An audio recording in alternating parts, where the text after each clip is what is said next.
श्रीनगरमध्ये आलो आणि हाऊस बोटमध्ये नाही गेलो तर आपली ट्रिप अर्धवट वाटेल. तर आज आमचा स्टे नॅन्सी हाऊस बोटमध्ये आहे.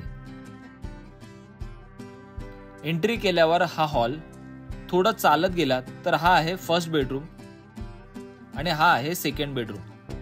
हाऊस बोटमध्ये सामान ठेवलं आणि आम्ही निघालो शिकारा राईडसाठी. टाइम इतका स्लो चालला आहे की प्रत्येक क्षण प्रॉपर जगता येत आहे. इथल्या लोकांचं साधं राहणीमान बघून आपण कोणत्या चकाचौंधवाल्या जगात जगतोय असं वाटलं. इथे तुम्हाला फ्लोटिंग मार्केट बघायला मिळेल, त्यानंतर शिकारा बोट बनवणारा फ्लोटिंग कारखाना बघायला मिळेल. मस्त फील घेत आम्ही गरमागरम मॅगी, कांदा भजी आणि चहा प्यायलो.